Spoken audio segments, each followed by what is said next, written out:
This Friday, Jamie Lee Curtis and Lindsay Lohan are back to switch things up in Disney's Freakier Friday. Totally. Yes. It's an absolute riot. Woo! And the only movie that can be described as So much weirder than the last time. What last time? it's the frequel You ready? we've been waiting for. That absolutely slays. What deeply out-of-touch old person came up with that? You did. Wow. Don't miss the comedy event of the summer for all ages. Disney's Freakier Friday in theaters this Friday. Get tickets now. Rated PG. Parental guidance suggested. It's Wednesday Addams. I see you're trying to distract yourself from your own banal thoughts. Let me help. Here's a recording thing made of my latest root canal.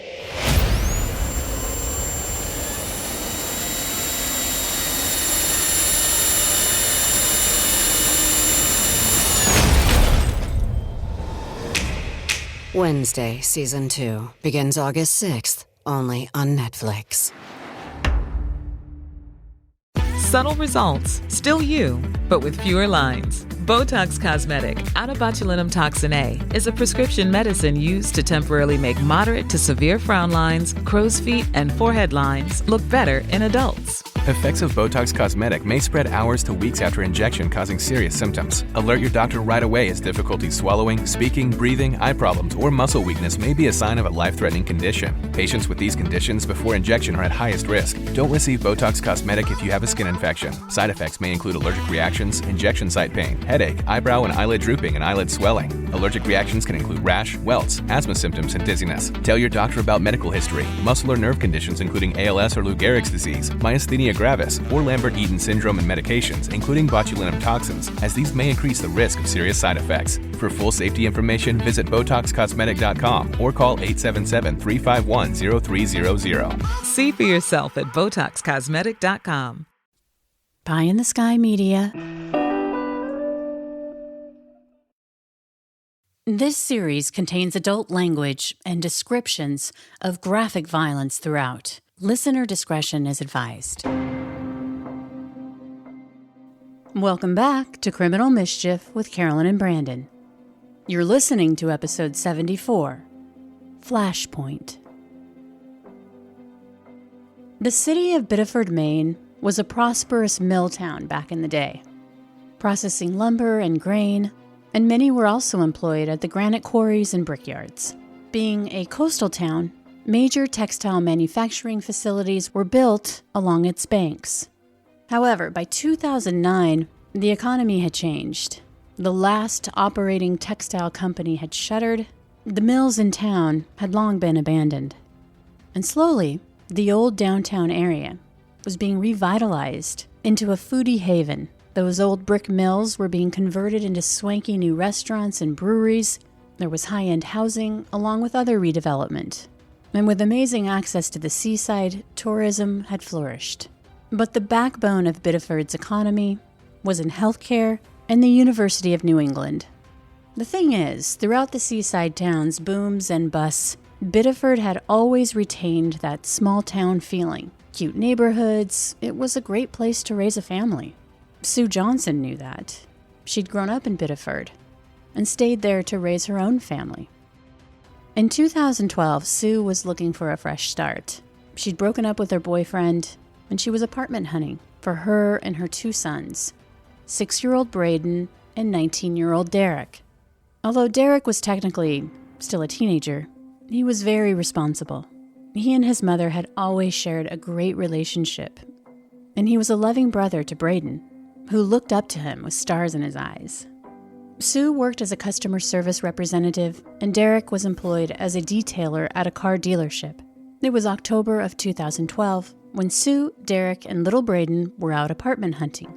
Even though they were on a fixed income, Derek was excited because he thought he found a place for rent on Secaucus Road, a neighborhood known as being upscale, nice, a quiet place to raise a family. And as they drove through the neighborhood, sure enough, there was a for rent sign posted in front of a 2-story Cape Cod-style home. It had weathered light green color shingles with cute white framed windows. And in the back of the house, there was an attached rental unit. The home was owned by Armit and James Pock. Excited, Sue and her boys went up to the main house and knocked. Armit opened the door, and Sue introduced herself explaining that she and her boys were interested in taking a look at the apartment for rent. Armit was happy to take the family for a walkthrough right then and there. And from the beginning, Derek was thrilled. Apparently, the rental came with access to half of the garage, which spoke to Derek because he had two passions in his life: cars and his girlfriend Olivia, who was 18 years old and attended community college where she was studying to be a nurse. Derek and Olivia were inseparable. And that day, Sue was excited because even though the apartment was on the small side, it was nice and affordable. And seeing Derek so happy about it, well, she knew she wanted the place too. Everything seemed like it was meant to be. Armit was really pleasant. She shared a little bit about their life, that she still worked, but her husband, who was 73 years old, James, he was retired. In fact, the couple had moved to Maine from Vermont 6 years before, where James had worked his whole career as a mason. And before they moved, he'd sold his successful landscaping company. He was a hard-working, self-made man. And this rental property was a way to keep busy and earn passive income as a landlord. Sue would return to the rental property the next day, ready to sign the lease agreement. That's when she met James Pock, who was a delight. They went over the terms of the rental agreement, that 2 adults and 1 child would live in the apartment, that 2 cars would be allowed to park in the shared driveway. It was all straightforward as Sue signed on the dotted line. It was a crisp October day when Sue and her boys pulled up into the driveway of their new apartment on Secaucus Road.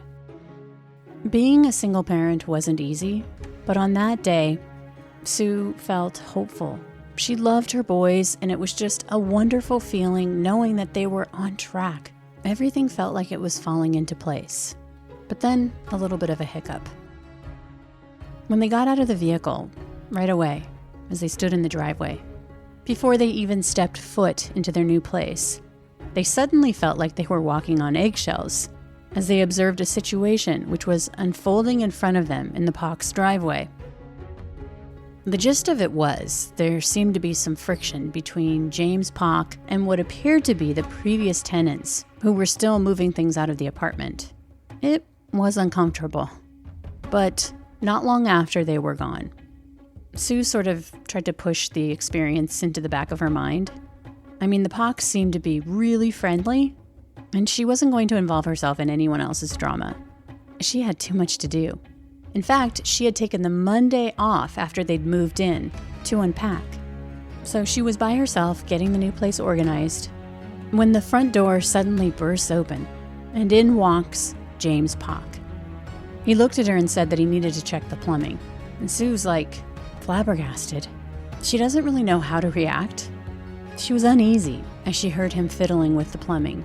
I mean, who does that? Who just bold as brass walks into somebody's home unannounced? Sue would soon find out that James Pock was the kind of person who felt entitled to do that and even more. Derek's girlfriend would come over to see the new place. Olivia pulls her car up in the driveway. But before she can even step foot out of the vehicle, James Pock has sprinted out of his house, and suddenly he's pounding on her car window, yelling at her that she can't park in the driveway. Olivia looks at Derek, who has witnessed the entire thing. The young man goes up to Pock and says, "You can't talk to my girlfriend like that." James gave him the stink eye and says, "These are the rules, and if you don't like it, you can move out." Any vestiges of that nice retiree were gone, replaced with the wild eyes of an angry old man. Derek would back down that day, and Olivia went and parked her car on the street. But this wouldn't be the last time they'd heard from James Pock about the parking. If you'll recall, I mentioned that Derek was passionate about 2 things, his girlfriend and his truck. Not long after moving in, Derek was enjoying some time off from work, and one of his favorite pastimes was detailing his beloved truck. He spent hours washing it, shining it up, making sure the rims were spotless, and as a detailing pro, obviously the inside of his truck had to be spick and span. Derek was outside in the driveway, minding his own business, vacuuming the inside of his truck with his shop vac, when James was once again in his face, enraged. This time, he was making too much noise. Derek was like, "We're paying rent. We have the right to vacuum out our vehicles in the driveway." But James continued to yell at Derek, and it escalated to such a degree that Armit, his wife, would come and pull him away from Derek. Pac had become convinced that Derek was a rude, good-for-nothing kid who was taking advantage of him, letting his girlfriend park in the driveway, which was against the rules, vacuuming out his vehicle in the driveway, which was loud. Later that night, Derek told his mom about the situation. Sue was upset, but she was between a rock and a hard place. They were financially committed and couldn't afford to just pack up and move, especially with the holidays right around the corner. She asked Derek to just ignore him and stay out of Pac's way. And Derek tried really hard to do that, but it didn't work. It seemed like James was always watching, waiting in the wings for another violation of his so-called rules. Meantime, his wife, Armit, would try to play peacemaker between the two households, apologizing for her husband's behavior, essentially saying he has a lot of free time on his hands. First, Pac was mad about Olivia parking in the driveway, then the noise from the vacuum cleaner, but he blew a gasket when he clocked Olivia staying the night. He would demand that Sue pay more rent. Then he interpreted her refusal as another indication of Sue and Derek's blatant disregard of his rules. Not only were they rude and disrespectful, but they were taking advantage of him. And the renters were even more on edge when they felt like they were being watched. They believed that James Pac was spying on them through their windows. And by December, things between the neighbors would get even more hostile with the snow. Portland, Maine, which is about 30 minutes from Biddeford, averages about 14 inches of snow every December. And the snowfall that year was particularly brutal, which meant keeping the driveway clear of snow became an obsession for James. His temper would flare with every new inch of snow on the ground. He believed that Sue and Derek weren't doing enough to help him shovel the snow from the driveway. By this time, Sue and Derek were at their breaking point. James's constant watching, his complaints, and verbal attacks had worn them down. On top of that, they were having plumbing issues inside their apartment that James wasn't taking care of. So, Sue decided to make a stand, that she wouldn't pay December rent until the plumbing issues were resolved. This sent James into a tailspin. Armit would leave an onslaught of voicemail messages for both Sue and Derek, saying they needed to pay the rent. And eventually, by the middle of the month, Sue would relent and pay. But that wasn't good enough for James. He wanted them out immediately. Armit would again attempt to play peacemaker between the two sides. And on December 28th, she left a note on Sue's apartment door, demanding that Sue, Derek, and Olivia attend a mandatory meeting the following morning with James and Armit. But Sue and her family already had plans for that Saturday, and so she left a note on the Pac's door saying as much, that she was going out with Braden and that Olivia and Derek had to work. As she walked away from their door, I'm sure a part of her just hoped for the best. When the renters didn't show up at that mandatory meeting, Pac began drinking, stewing in his belief that he was being taken advantage of. And that particular Saturday, even more snow fell on the driveway as Pac drank beer after beer. As the snow fell, he waited and watched for his tenants to return. Each snowflake that fell to the ground fed the flames of his anger. Deborah had to have surgery. I had hip surgery in November of 2024. Her United Healthcare nurse, Crystal, checked on her. We do a routine call after surgery, and I could tell that she was struggling. Deborah needed help. My infection markers were through the roof. And Crystal knew what to do. I called the hospital and said she's coming in. And got Deborah the help she needed. Crystal and United Healthcare saved my life. Hear more stories like Deborah's at uhc.com. Benefits, features, and/or devices vary by plan area. Limitation and exclusions apply. This episode is brought to you by LifeLock. Between two-factor authentication, strong passwords, and a VPN, you try to be in control of how your info is protected. But many other places also have it, and they might not be as careful. That's why LifeLock monitors hundreds of millions of data points a second for threats. If your identity is stolen, they'll fix it, guaranteed, or your money back. Save up to 40% your first year. Visit LifeLock.com/podcast for 40% off. Terms apply. This episode is brought to you by Progressive Insurance. Do you ever find yourself playing the budgeting game? Well, with the Name Your Price tool from Progressive, you can find options that fit your budget and potentially lower your bills. Try it at Progressive.com. Progressive Casualty Insurance Company and Affiliates. Price and coverage match limited by state law. Not available in all states. Mic check. 1, 2. Are we recording? Hi, I'm Michelle Bernstein, an award-winning chef, restaurateur, and mom. I have a lot on my plate, including my psoriatic arthritis symptoms. That's why I was prescribed Cosentyx. It helps me move better. Cosentyx secukinumab is prescribed for people 2 years of age and older with active psoriatic arthritis. Don't use if you're allergic to Cosentyx. Before starting, get checked for tuberculosis. An increased risk of infections and lowered ability to fight them may occur, like tuberculosis or other serious bacterial, fungal, or viral infections. Some were fatal. Tell your doctor if you have an infection or symptoms like fevers, sweats, chills, muscle aches, or cough, had a vaccine or plan to, or if inflammatory bowel disease symptoms develop or worsen. Serious allergic reactions and severe eczema-like skin reactions may occur. Learn more at 1-844-COSENTYX or Cosentyx.com. Ask your rheumatologist about Cosentyx.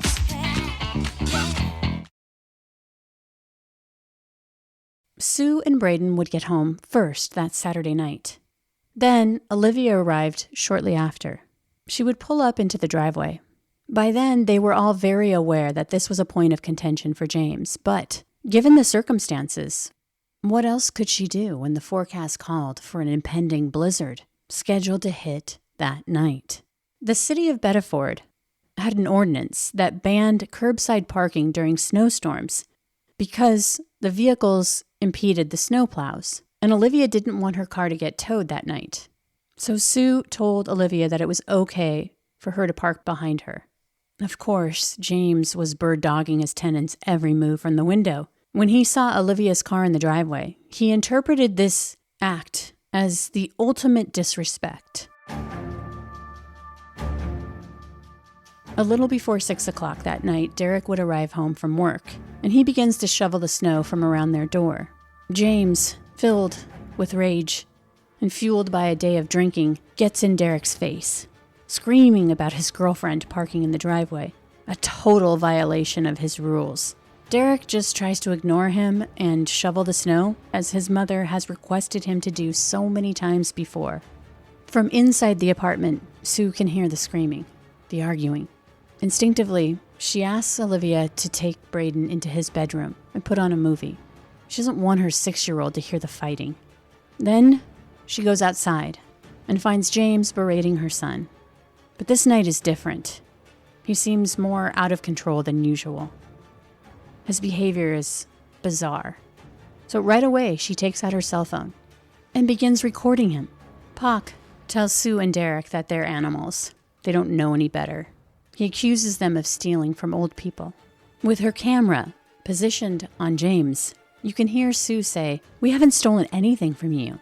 Then she's like, "What have we stolen?" James responds with a yapping sound, while simultaneously he uses his right hand to mimic a mouth yapping up and down, which is beyond off-putting.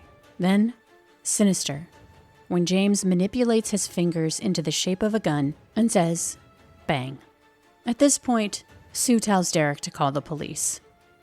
That Saturday night at around 6 p.m., Derek would call 911, saying that his landlord was out of control.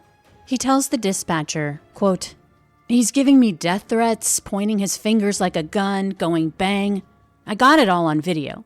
All I'm trying to do is shovel." An officer arrives and talks to Derek, Olivia, and Sue inside their apartment. And Derek tells it like it is, how Pac had just started screaming at him about the number of cars parked in the driveway while he was just trying to shovel snow, the history of the harassment and yelling over petty situations around the place. Sue would add, "There's something wrong with Pac." They shared the video footage, clearly showing Pac arguing with Derek, him threatening them by pointing his fingers in the shape of a gun and saying bang, how Pac had asked Derek to hit him so he could then bury him in the snow. At this time, the officer asked Derek if he actually felt threatened by Pac at any time. With the officer speaking over him, Derek would respond, quote, not really, I mean... Still speaking over Derek, the officer asked if he instead felt obviously more harassed, and Derek said that he did. But what a thing to ask a 19-year-old kid in front of his mother and girlfriend. I mean, the call to 911 implied that they all felt frightened of their landlord who had threatened them. In a way, Derek was like the head of the household. He felt very responsible for his mother and his brother and obviously his girlfriend. At this point, the officer basically was like, the issues with Pac related to the number of cars parked in the driveway and who was allowed to stay the night and who was responsible for shoveling the snow in the driveway was a civil issue and that there was nothing that he could do about it. But Pac, he said, quote, obviously was not allowed to cause harassment, threaten, etc. The officer then told him that he was going to go speak with Pac and his wife, Armit. When he was over at their place, Armit immediately told the officer that her husband was angry with Derek and Sue because they had broken their lease and how they'd served an eviction notice to the tenants. And that night, the police officer would tell Pac and his wife over and over again that these issues were civil ones and that they needed to use the law and the courts to settle any disputes because he, as a police officer, didn't have the authority in civil matters. However, throughout this conversation with the officer, Pac would say that he wanted to shoot his tenants. He would tell the officer that he would see him in the news. He would also repeatedly say that he had nothing to lose. The officer was like, you do have a lot to lose, including this house, your wife, his dog, and his vehicle. And Pac would respond, I have nothing to lose. Pac was angry, agitated, and incoherent at various points during his interaction with the officer, who didn't arrest him, nor did he ask him if he had a firearm or if Pac had been drinking alcohol. He basically was like, you need to leave your tenants alone, and that this was a civil issue that they had to go through the courts to work out. The officer left the Pac's place and went back to the tenant's apartment. Again, he reiterated to them that they should keep their distance from Pac. A worried Sue asks if Pac was calm during his discussion with the officer, who said, quote, calm is not the best word. At that time, the officer didn't share with Sue, Derek, or Olivia how James Pac had said on multiple occasions that he wanted to shoot them. He told them that he had made it clear to Pac that he couldn't harass or threaten them, adding, whether it was successful or not, I don't know. Derek would say that they'd find out soon enough. The police officer had determined that Pac's behavior didn't rise to the level of criminal threatening. Right after he left, Sue, Derek, and Olivia resumed their work in the living room, taking down the ornaments on the Christmas tree. Braden was still in his room watching a movie. They were all chatting when the front door flew open. It was James Pac. It had only been about a minute since the police officer had left. He pointed a .357 Smith & Wesson at Sue. When he pulled out the gun, there was no time to do anything. There was no chance to even think. He pulled out the gun and said, I'm going to shoot you all. James fires 2 shots. One hits Sue in the back, and the other in the arm. I did fall into the Christmas tree, and that's where I stayed. Did I play dead? Absolutely. Because I felt as though if I didn't, he was just going to keep shooting. James Pac fatally shot Derek once in the chest. Afterwards, Olivia begged Pac to stop when he turned to her, unloading 2 shots in the chest, killing her. Sue still clung to life. James walked over to her as she played dead. Before he left, he said, I'm going to spare your little boy and I'm going to go kill myself. And I closed my eyes, did not say a word, tried not to move until he left. And somehow, I still had my cell phone in my hand. From where I was, I couldn't see Derek and Olivia. When she heard the front door close, she called out to Derek and Olivia.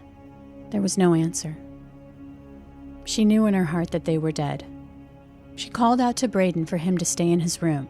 After all of the shots and he closed the door when he left, it was complete silence. And I laid right where I was and I called 911 and waited and waited.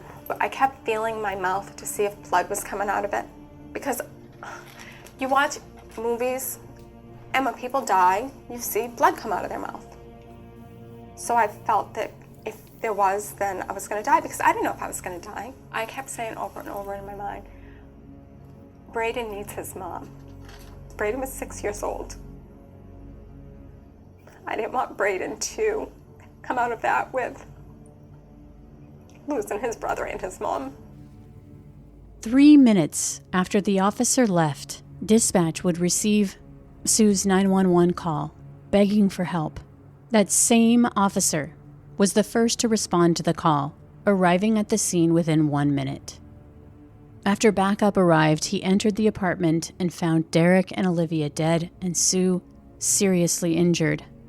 He would bring Sue's little boy, uninjured, outside of the house, and Sue would be rushed to the hospital. Meantime, Pac didn't take his own life. Instead, he barricaded himself in his own home after the shooting. By that time, Armit had left the house and just kept walking in the snowstorm until police picked her up.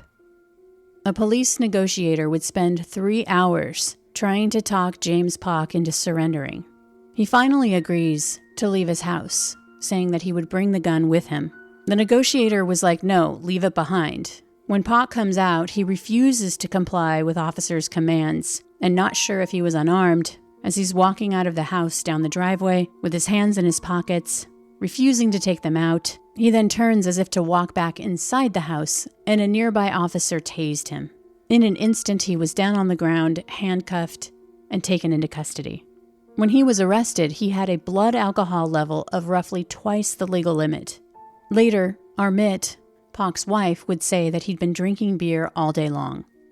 The officers who arrested Pac that night said that they smelled the odor of intoxicant on him. But when the officer, the one who had originally been called to the home, the one who not only didn't ask if Pac had a gun, even after he threatened to shoot his tenants multiple times, the same officer also failed to ask him if he'd been drinking. When he was asked why he didn't smell alcohol on Pac's breath, he would say, hey, I didn't get within 6 feet of him. I didn't smell anything. Hours after the shooting, Pac would be interrogated, and he would tell the detectives that he felt like he had no rights and that the officer had protected the tenants and not him. Later, in jail, Pac would tell a cellmate that he took care of it himself because the police didn't do anything to help him. James Pac would be indicted on 2 counts of murder and 1 count of attempted murder.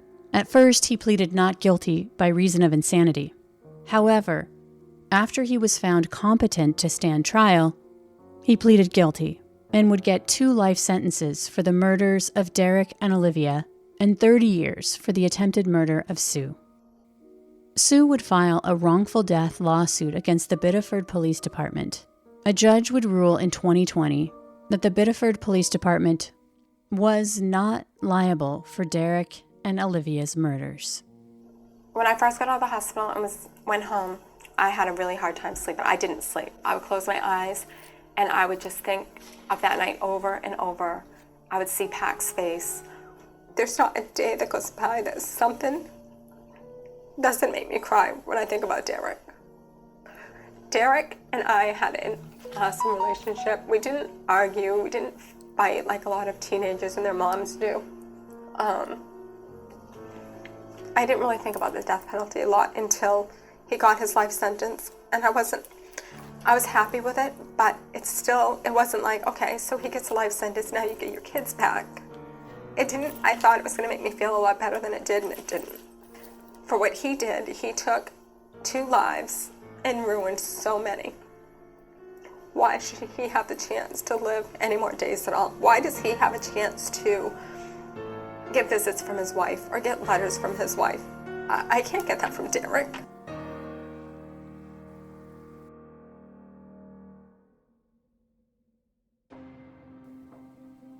Hey, stay with us for our bonus content, which is available right now. Our bonus content is a place where my co-host, Brandon Morgan, and I discuss the case in more detail.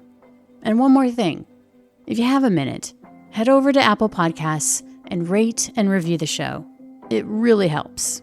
And as always, thanks for listening.